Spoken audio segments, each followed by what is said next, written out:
अस्सलाम वालेकुम।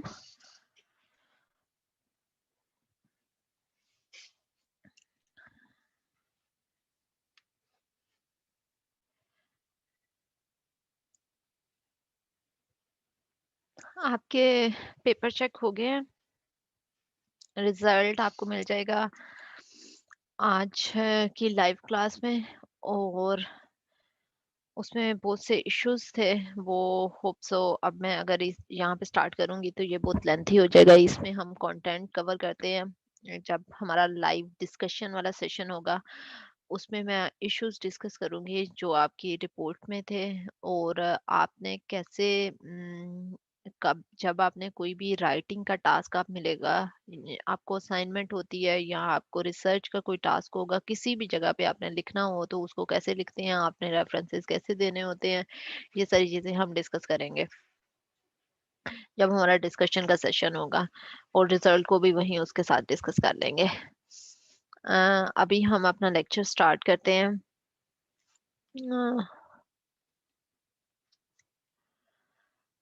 Last lecture में हमने डिस्कशन की थी कुछ फंक्शनल रिक्वायर जो स्पेसिफिकेशन है। ये प्रोसेस बहुत इंपॉर्टेंट होता है। स्पेसिफिकेशन हमने देखा, हम क्या कर रहे हैं स्टार्ट से कि हम कहते हैं रिक्वायरमेंट इंजीनियरिंग जो है वो डिफरेंट फेजेस में होती है। रिक्वायरमेंट इंजीनियरिंग सिस्टमेटिक तरीके से करेंगे। रिक्वायरमेंट जो होंगी वो यूजर की नीड्स को ट्रांसलेट कर रही होंगी, तो एग्जैक्टली यूजर की नीड को रिप्रेजेंट कर रही होंगी, तो वो हमारा सॉफ्टवेयर सक्सेसफुल होगा। अब जब requirement as a requirement analyst आपने रिक्वायरमेंट गैदर करनी है, तो हम सबसे ज्यादा अगर यहाँ से ही अगर कोई प्रॉब्लम आ जाए इसी फेज में, तो हमारा तो जितनी भी एफर्ट कर लें आगे, जितनी भी क्वालिटी आप यूज कर लें, अच्छी कोडिंग कर लें, जितना भी कर लें, तो वो आप सक्सेसफुल सॉफ्टवेयर नहीं बना सकते। और इसलिए हम इस स्टेज पे बहुत ज्यादा फोकस करते हैं।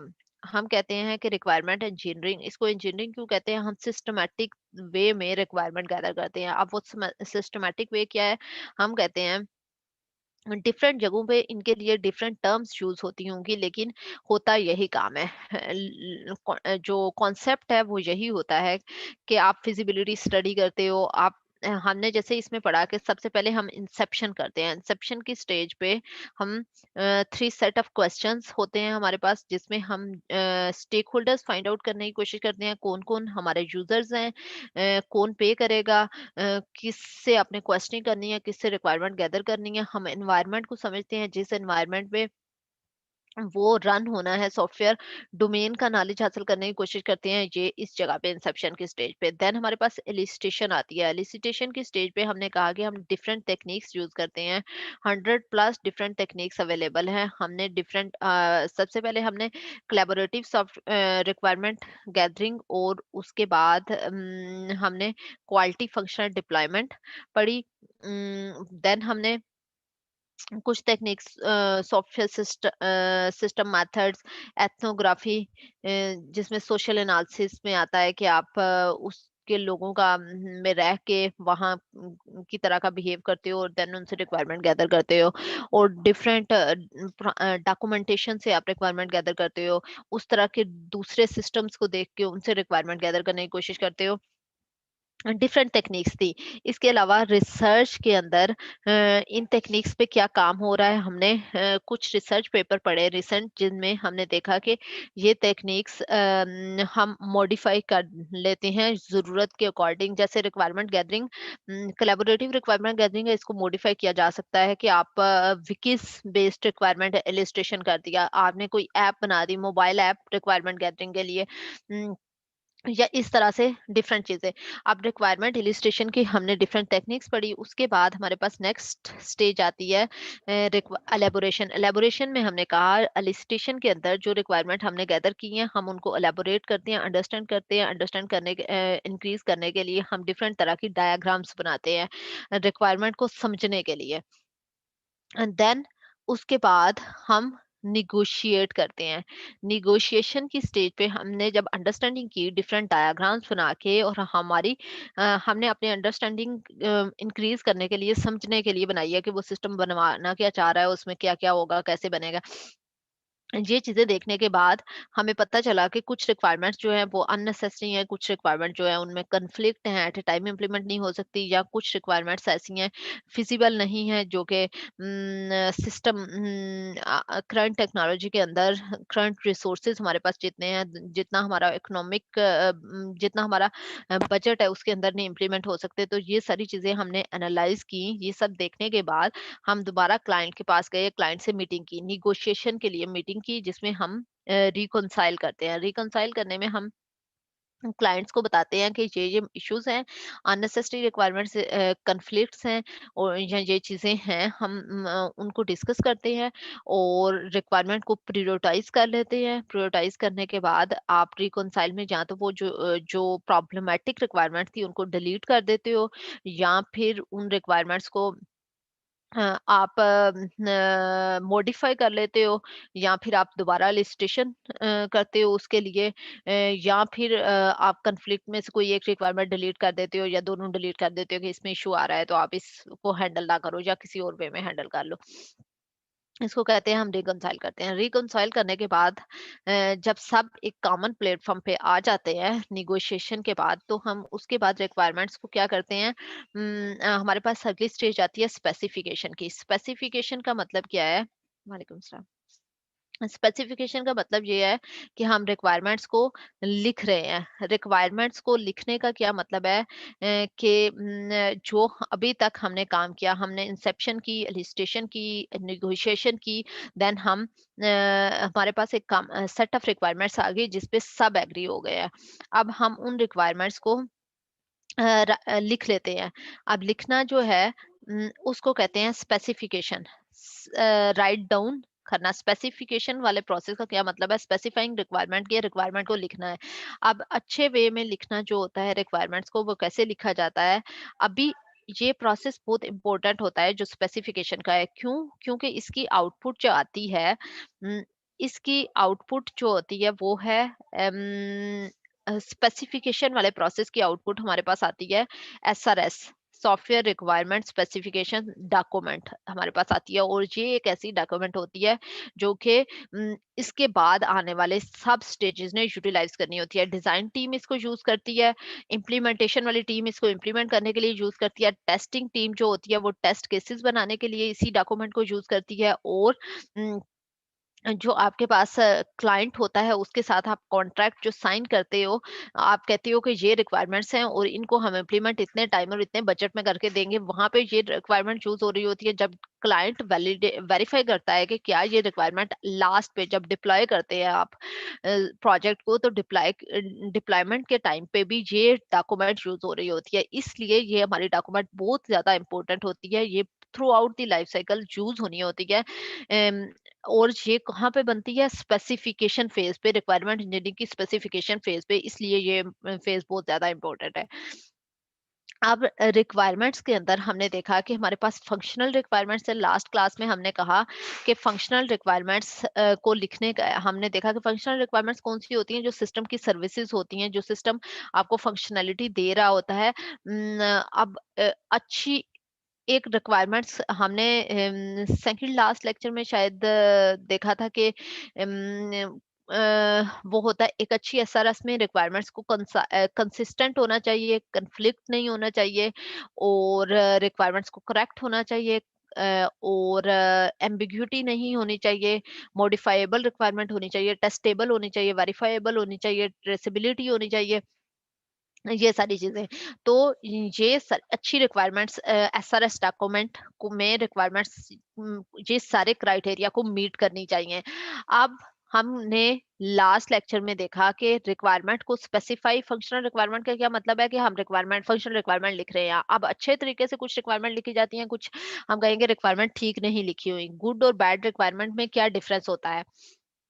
गुड रिक्वायरमेंट, हमने लास्ट में कुछ एग्जांपल की थी, जैसे आपकी एम्बिग्यूटी। एक यूजर की रिक्वायरमेंट होती है, यूजर कहता है कि यूजर, अगर यूजर लॉगिन करता है, पिन एंटर करता है, तो सेफ होम सिक्योरिटी सिस्टम की एग्जांपल दे रही हूँ, तो डोर ओपन हो जाना चाहिए।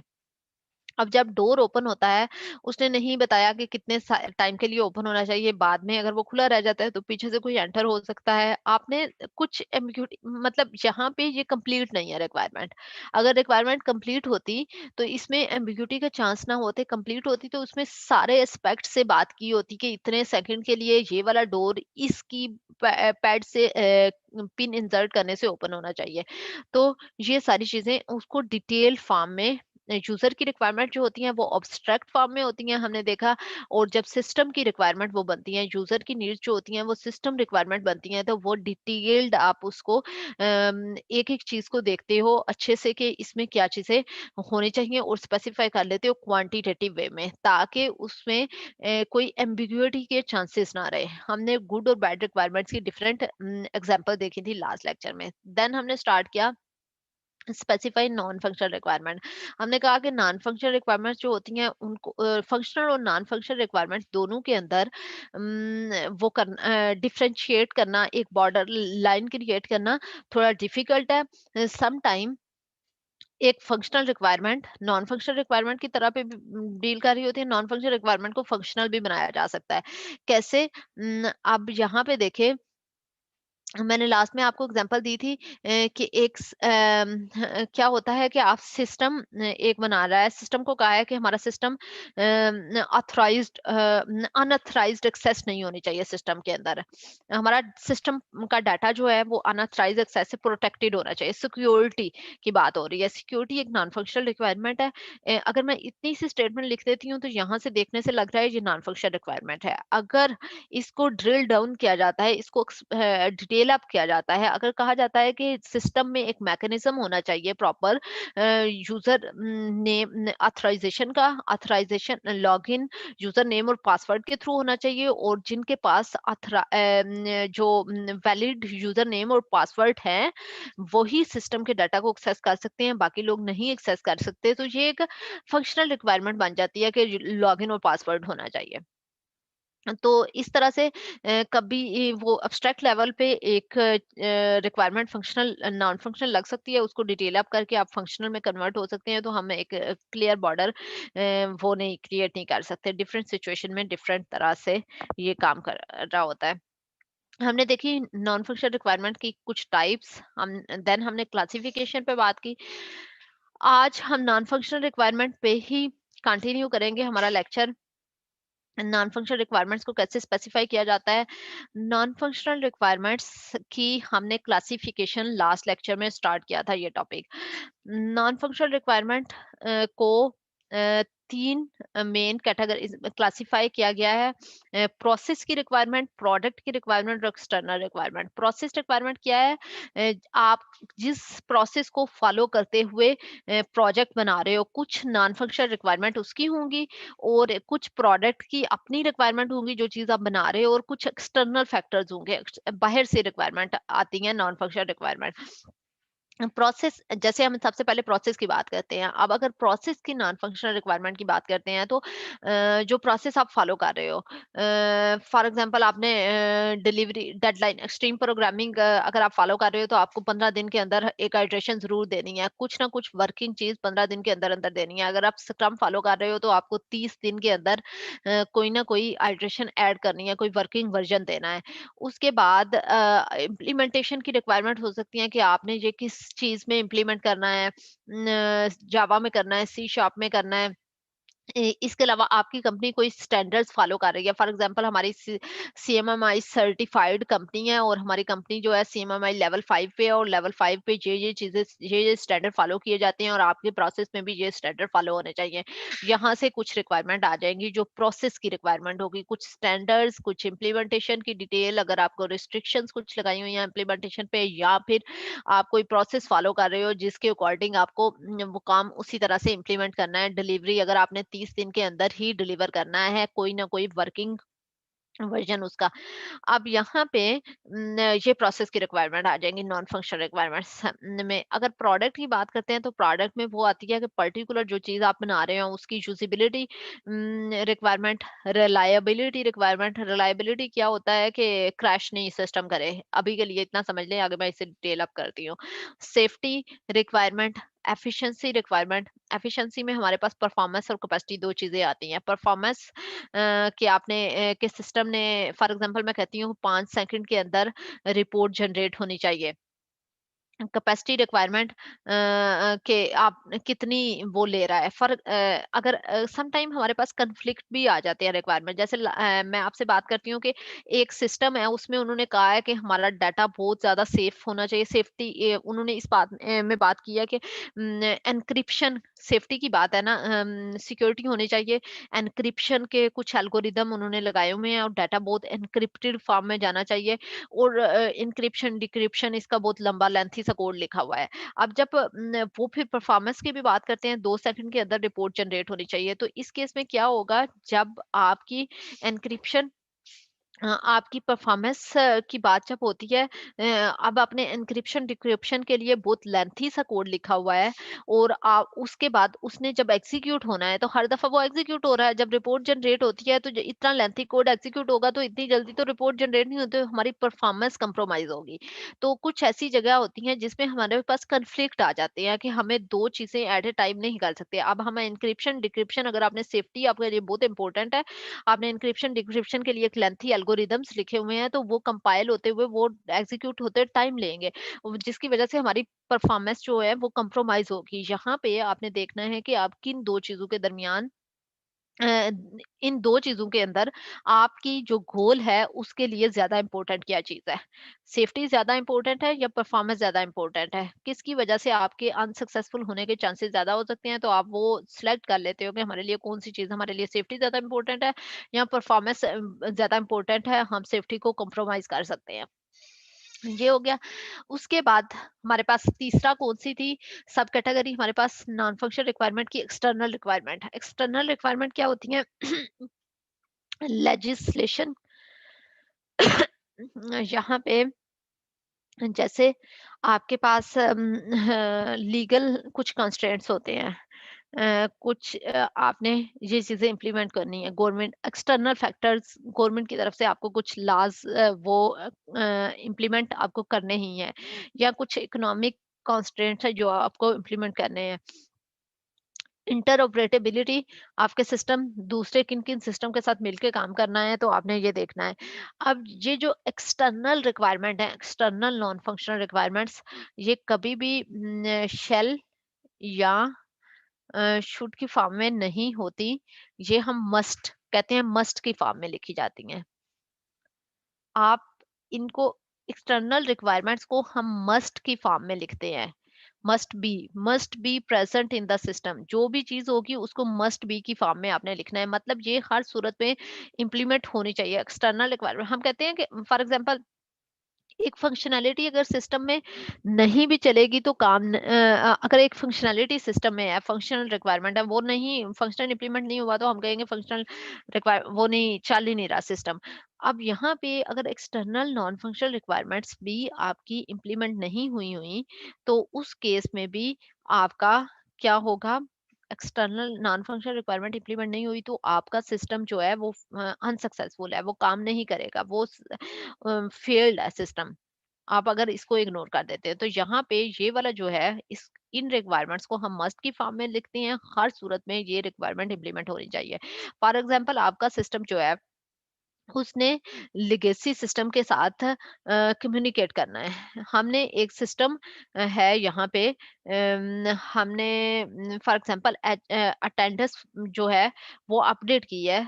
एम्प्लॉयज की अटेंडेंस जो है वो अब फेस डिटेक्शन से एम्प्लॉयज की अटेंडेंस होगी। हमने इस सिस्टम को अपग्रेड कर दिया है, लेकिन इस सिस्टम ने और दूसरे सिस्टम के साथ भी इंटरकनेक्टेड है। जैसे जब फाइनेंस का सिस्टम है, जो अकाउंटिंग डिपार्टमेंट है, जब सैलरी जनरेट होती है तो वो यहाँ से जो अटेंडेंस वाला सिस्टम है यहाँ से इनपुट ले रहा होता है। तो ये इस सिस्टम ने दूसरे डिफरेंट सिस्टम के साथ आपस में कम्युनिकेट करके काम करना होता है। दूसरे जो सिस्टम है वो अपग्रेड नहीं हुए, एक सिस्टम अपग्रेड हो गया है तो दूसरे आपके पास जो लेगेसी सिस्टम है जिनके साथ कम्युनिकेट आपने करना है, आपका सिस्टम इतना कैपेबल हो कि उनके साथ कम्युनिकेट, ये ना हो कि उनके साथ वो ऑपरेट चल ही ना सके। आपने अपने सिस्टम को दूसरों के साथ कम्युनिकेट करवाना होता है जो एक्सटर्नली आपका एनवायरनमेंट जिसमें चल रहा है। तो ये सारी जो एक्सटर्नल रिक्वायरमेंट्स होती हैं वो मस्ट के फॉर्म में होती हैं, उन्हें हर सूरत में आपके सिस्टम के अंदर होना चाहिए। ये कुछ एग्जांपल्स हैं, इसको रीड आउट कर लें। जो अभी तक मैंने पढ़ाया है इसकी सिस्टम की रिक्वायर प्रोडक्ट की रिक्वायरमेंट,